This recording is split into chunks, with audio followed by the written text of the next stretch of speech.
أعوذ بالله من الشيطان الرجيم بسم الله الرحمن الرحيم الحمد لله رب العالمين والصلاة والسلام على محمد وعلى آله وصحبه أجمعين. I would like to start with a story, and it is a story that is well documented about this man who in the 1930s used to basically cross the border between Belgium and Germany once every day on his motorcycle. And he was basically wearing a backpack that has sand in it. So again, every day he's driving a motorcycle and he crosses the border between Belgium and Germany, and there's absolutely nothing on him but a backpack. So of course the soldiers would frisk him and would search him, and they're expecting him to be smuggling something because they see him every day. But they don't find anything. It's just a motorcycle and a backpack that is filled with sand. Gradually, soldiers come and go, so they keep telling each other about the tale of this man who crosses the border every day, 5 days a week, with a backpack that is full of sand, and gradually over time they don't pay attention to him anymore. And he kept doing this for about 20 years. 20 years of his life, crossing the border between those two countries on a motorcycle with nothing in his backpack but sand.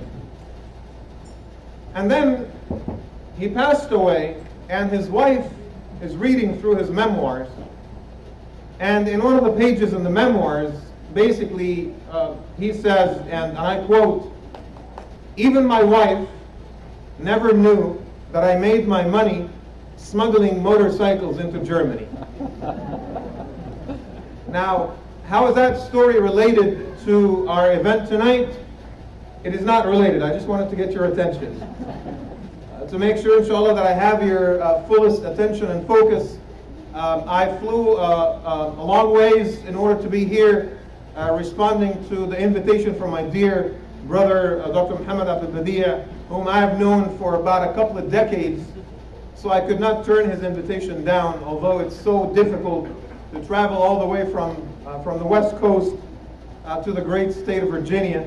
But I couldn't turn his invitation down. So there are two things, inshallah, that we will have to achieve together tonight. One of them is the keynote speech, which is what I'm doing right now, talking about the future of Islam in America and my perspective on that, and share this with you, mashallah, as a growing community. And then we're going to have a break, and right afterwards we're going to start our fundraising program, inshallah ta'ala, and I'm hoping that we will be able to achieve our target and call this a successful night.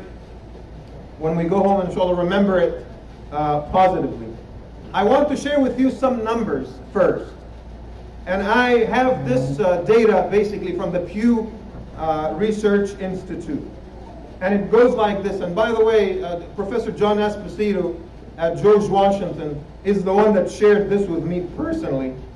We correspond with each other on a multitude of things. So basically it says Muslims represent men and women spanning the socioeconomic spectrum. Muslims are professionals, doctors, lawyers, engineers, educators, corporate executives, small business owners, blue-collar workers, and even laborers. So the Muslim community is so diverse in its professional attitudes, a lot more diverse actually compared to the wider American society. 70% of the members of our community have jobs, which is again about 10% higher than other ethnic groups in this country. Muslim men have one of the highest employment rates among any religious group. And Muslim women are as likely as Catholic women to be employed in America. Have you ever thought of that? Muslim women are just as likely as Catholic women to find jobs in this country. So whenever we complain about sisters in hijab that are not able to find jobs, statistics suggest otherwise. Muslim women report monthly household incomes more nearly equal to men. So the women in our community, they report income that is almost identical to that men report. Compared with women and men in other faith groups such as the Jewish community, where there's a big discrepancy between what men make and what women actually make. After Jews, Muslims are the most educated religious group in this country, and one of the most integrated in American society. Muslim women, unlike their Jewish counterparts, are as likely as their male counterparts to have a college degree or higher. 40% of women have a college degree as compared to 29% of American women overall. 40% of American Muslim women have college degrees as compared to 29% in wider American society. American Muslims are more optimistic about their future than the average US population, according to Pew. With all the surveying that they have done in this country, going after every ethnic or religious group, they found out that we, the Muslim community, that complains the most about harassment and prejudice and the sisters' hijab being pulled at the mall and brothers losing their jobs because the first name is Muhammad, they are saying that we have more hopes about the future than any other religious group in America. I find that to be absolutely remarkable. On the other hand, the wider American society looks at us in a very, very suspicious way. 34% of respondents to a 2003 ABC poll believe that mainstream Islam encourages violence. The percentage of Americans who believe that Islam does not teach respect for other people rose from 22% to 43%. Nearly 6 in 10 Americans think that Islam is prone to violent activities. 38% of Americans have generally unfavorable views of us, right? Now, in 2007, numbers got even uglier. Only 9% of Americans admitted that they have positive views about Islam, which means 91% of Americans hold relatively unfavorable views about us. 60% of those polled in that survey basically say that they have negative views about the Quran. Right? I'll stop right here.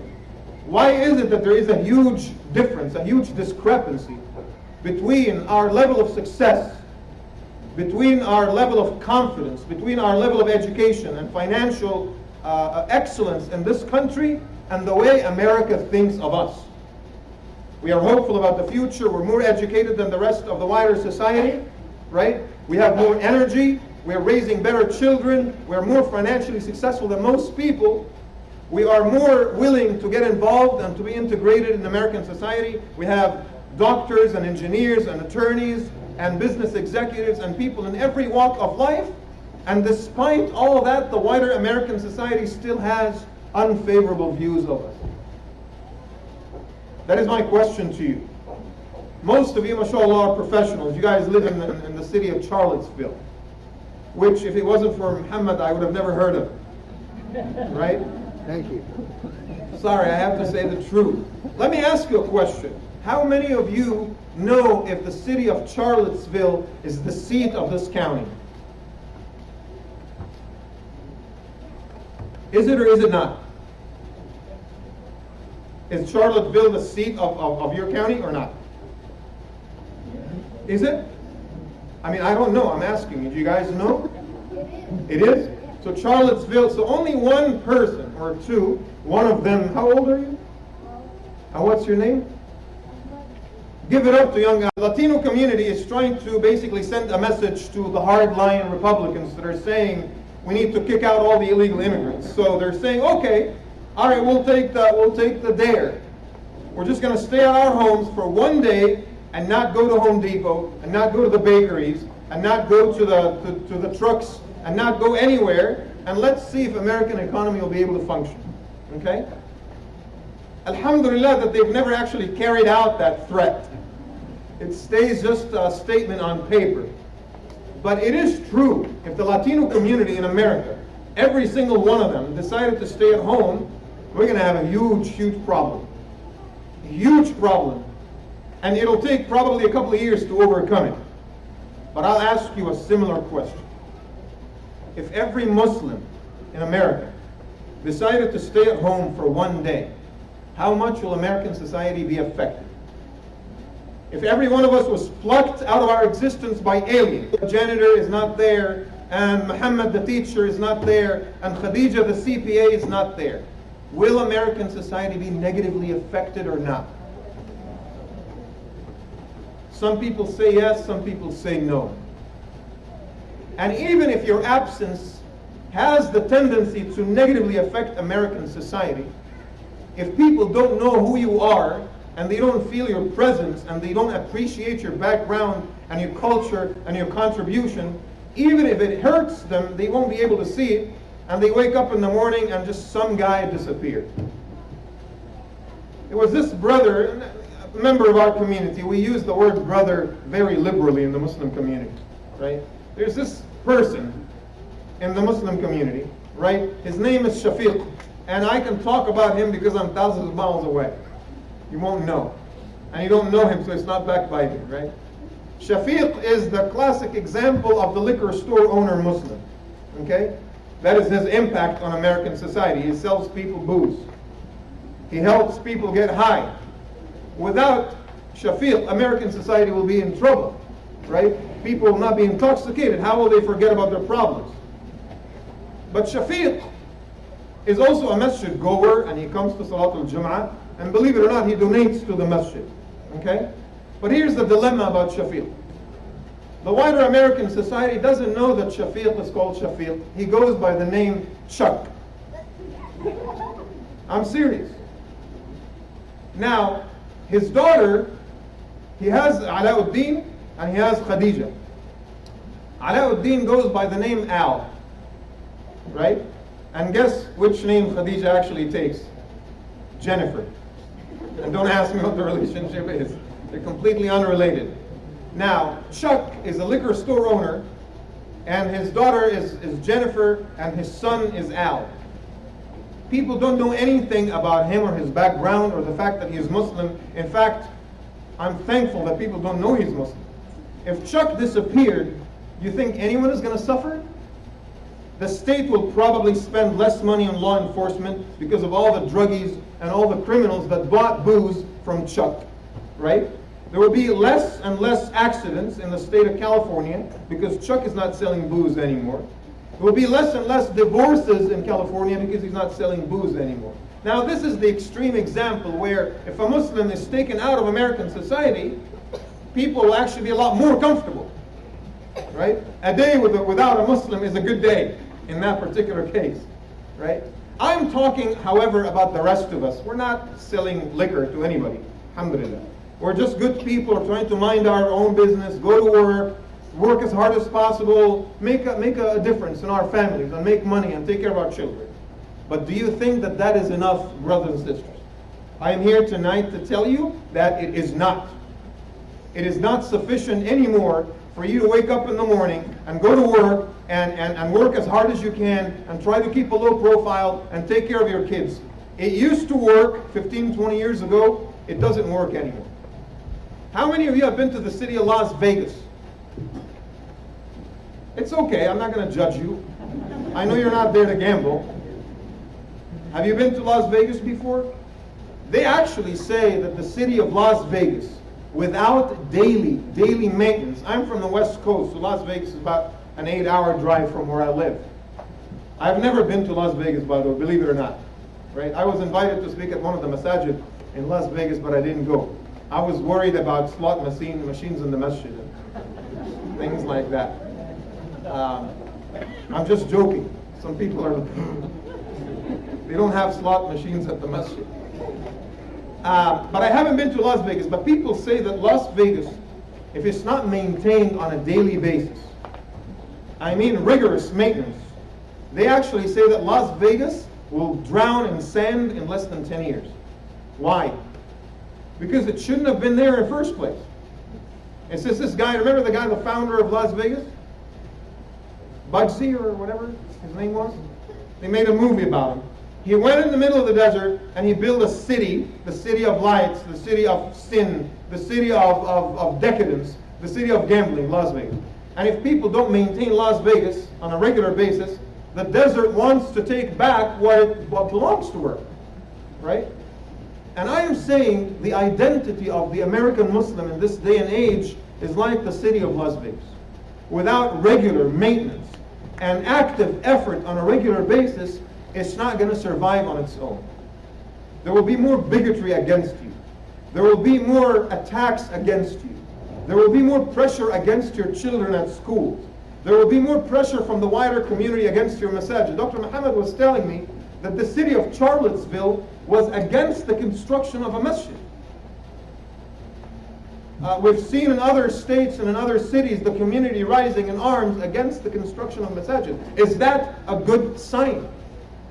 Is that a good sign? What are we doing about it? I remember back in Sacramento, and I'll give you examples of our center once in a while, because alhamdulillah, I'm saying this not because I'm from there, but because I truly feel that we've been able to achieve a marvel. There isn't a politician within a 100-mile radius from Sacramento that dares to run for office without talking to us first. Because they know what the Muslim community is capable of fundraising-wise and support-wise. They know the size of our voting base, right? We organize fundraising events for politicians, and not just people running for Congress. I had lunch last week with Representative Ami Bera, who was one of the very first Indian Americans to be elected to Congress. And he sits on the Foreign Relations Committee, by the way. I was having lunch with him last week. He only won because of our support. I'm being honest with you. And I ask Allah subhanahu wa ta'ala to humble me, because I'm not saying this to make an arrogant statement. I'm just telling you what happened. I am not even concerned about the Senate or Congress. I'm talking about your local politicians, your local elections. I'm talking about county supervisor. If I ask this room, how many of you, give me one name of somebody that sits on the county of this region.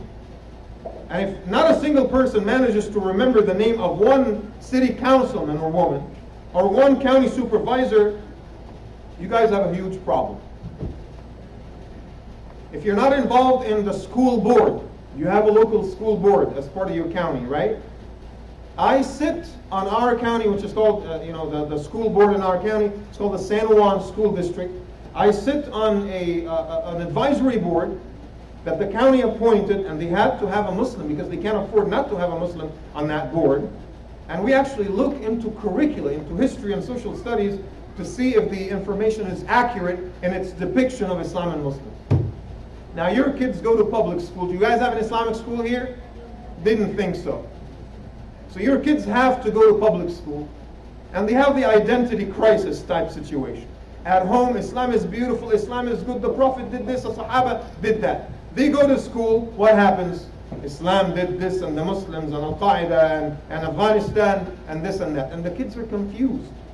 You think they're going to be cool because, you think of yourself. Oh, this stuff doesn't shake my identity. But you know what? It shakes the children's identities when they grow up. When I say, be like the city of Las Vegas, we have been, basically, I don't want to say we're forcing ourselves, because we have every right to be here than every single other citizen of this country. Never feel that this is their country. I hear this a lot. I hear that even in our language, there's that defeatism. They say, I had a client today, he wasn't American, he wasn't Arab or Pakistani, he was an American. SubhanAllah, what are you? Oh, you know what I mean, right? And by the way, whenever they say he's an American, they usually refer to one particular ethnic group, right? I'm just being blunt with you. They usually talk about white people. When they say, I had an American client today, they're talking about white people. You're saying that they are more American than you are. You're saying that they deserve to be here than you do. This is the language of a defeatist. You're defeating yourself with the very words that you're using in your own language, right? And the children see that, and they grow up with this crisis. I thought I was an American Muslim, but then my father is giving me an impression that I am somehow a second-degree citizen in this society, and this is absolutely and utterly wrong and very, very dangerous. Other groups in America that were able to integrate, they have introduced something to American society. They have their food, they have their clothes, they have their music, they have their festivals, they have their style, and it's usually very, very cool. right? And I see this in our community. I see our children, they try to identify with a group that they can get along with ethnically or race-wise. So the Somali kids, they usually hang out with the African American community, right? I see so many of the Pakistani kids and some of the Arab kids as well, they hang out with the Latino community, right? The Bosnians, you come to Sacramento, there's a lot of Bosnians in Sacramento. They usually blend in with the wider Caucasian community, and those kids are lost. Why? Because there's no sense of identity at the masjid. Because it's either we build the high walls and we say we need to protect our children from the wider society, right? Or we try to blend in and keep a low profile and let the desert eat our resources alive. Okay? This is what happens. How many of you heard the word fiscal cliff before? Okay. How many of you can come here and in less than 3 minutes describe to the audience what the fiscal cliff is really all about? Not a single hand. Because we're very good at just looking at the news. Or maybe you just read it on Facebook, but you really don't know what it is. An issue that America has been grinding about for 6 months, and as a Muslim community, we don't even know what that is, right? Do you ever expect your khatib, right? And I'm not talking about imam, I'm talking generally speaking. As a member of the Muslim community, do we expect our khatibs to go on the minbar and in Salatul Jum'ah talk about the healthcare crisis in America? And what is it that we need to do? What is the contribution of the Muslim American community to resolve the healthcare crisis in America? We have nothing to say because we don't even know what that is or how it started and what the solutions are. We don't know what the Democratic ideas are or the Republicans' perspectives are. We don't know anything about that. Because you know what we're doing most of the time? We're glued to Al Jazeera. We're glued to Peace TV. And we're glued to the very old Afghani sheikh. And the older Pakistani sheikh. Right? And we're following the news from back home and that's it. You think this stuff is interesting to your children? You don't even know what that is. And quite frankly, they could care less. Because they're busy listening to Justin Bieber, and they're extremely busy listening to, what's the name of that other girl, Miley Cyrus. Right? I have to know these things.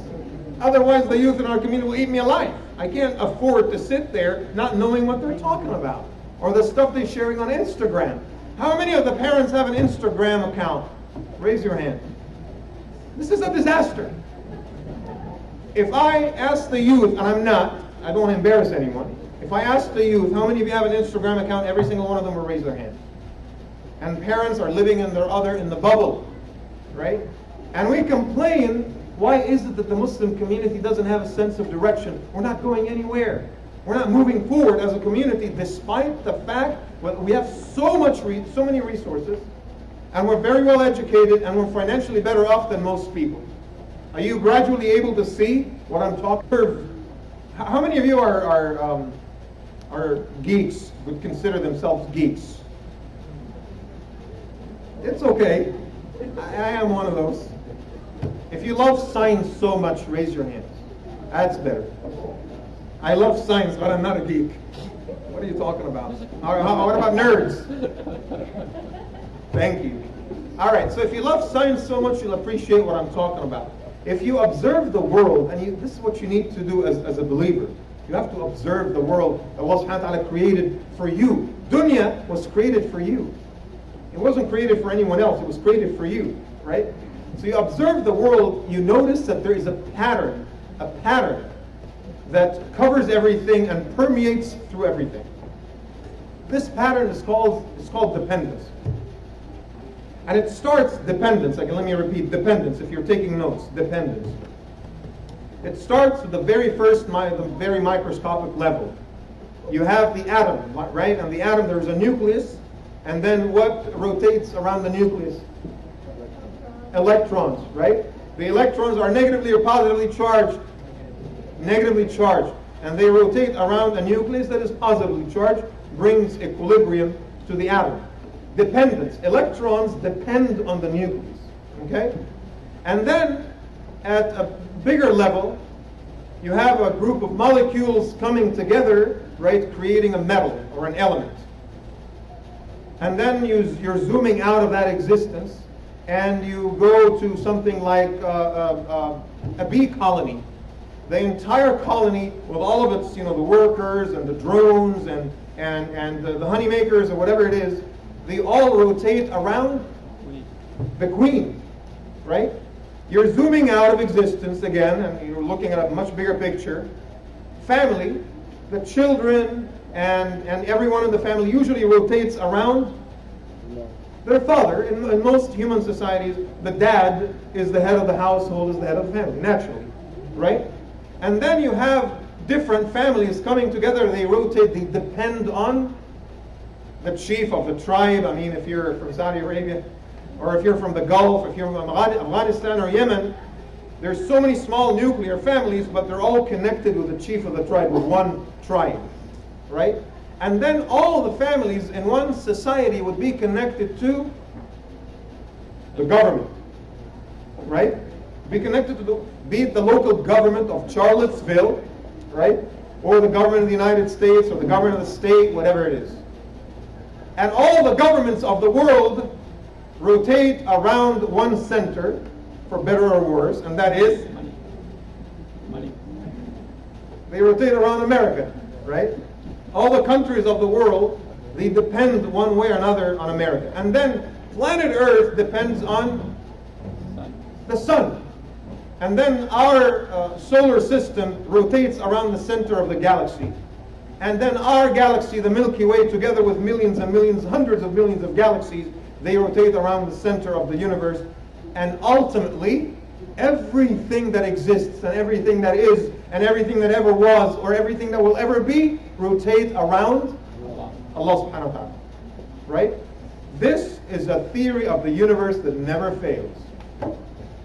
Now let me apply this to our discussion, inshallah ta'ala, tonight. Do you as a Muslim, are you as a Muslim out there feel that you are a shepherd or a sheep?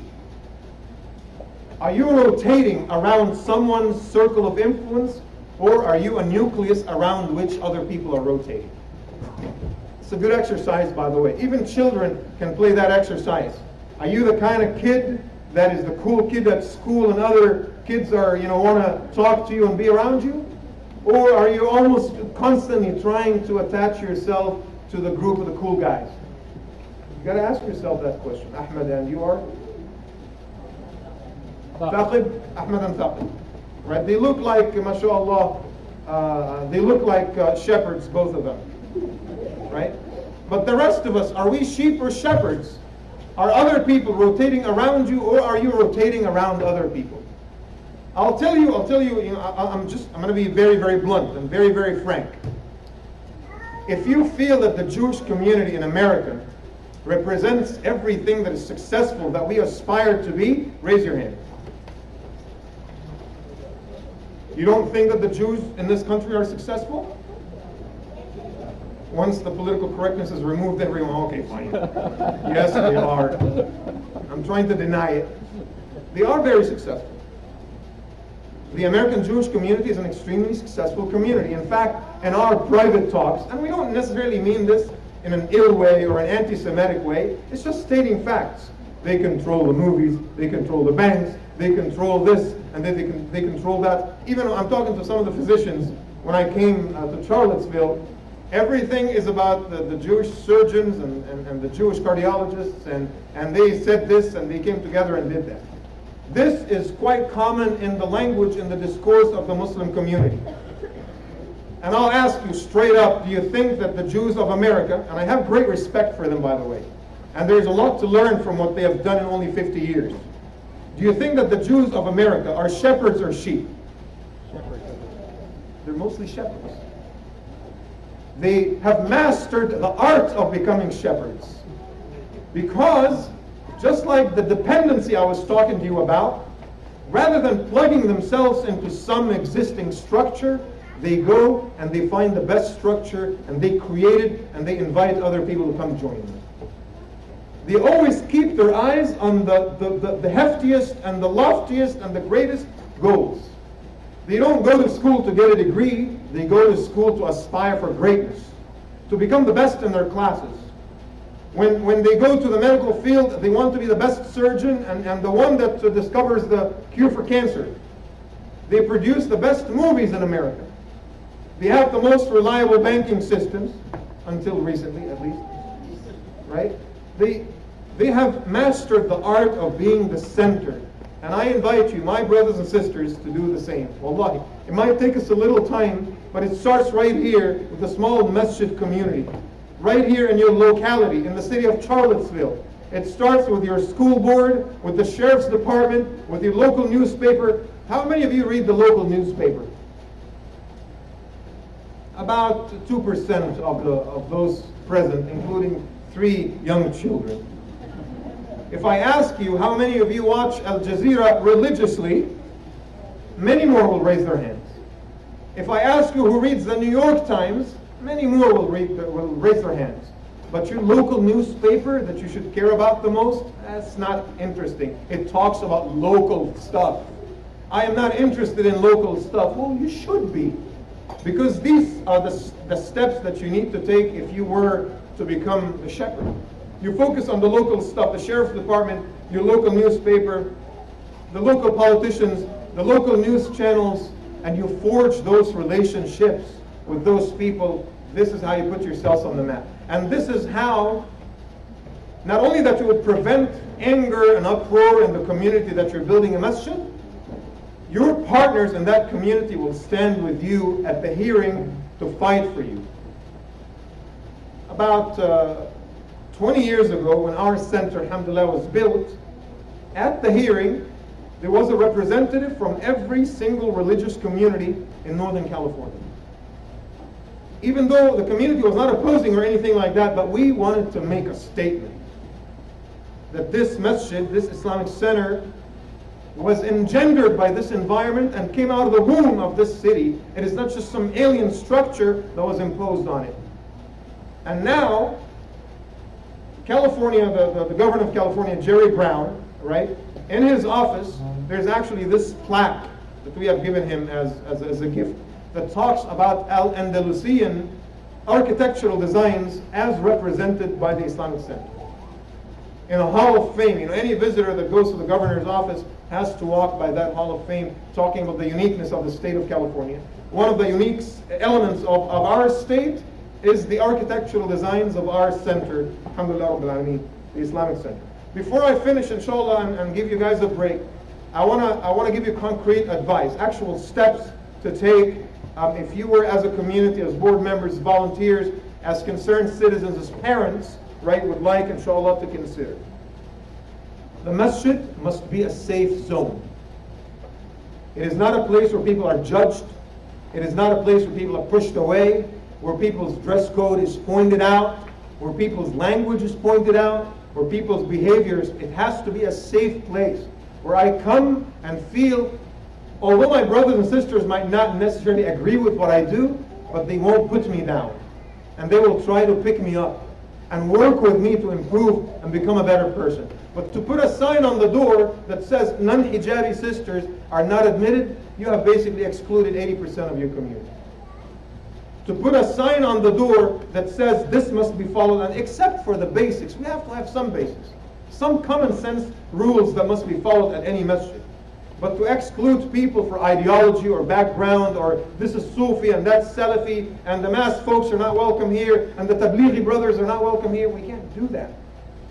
Because the masjid has to be a safe haven for people. Wallahi, brothers and sisters, I can't tell you how many times I received phone calls of sisters telling me, I'm about to commit suicide. Say a few words to talk me out of this, to talk some sense into me.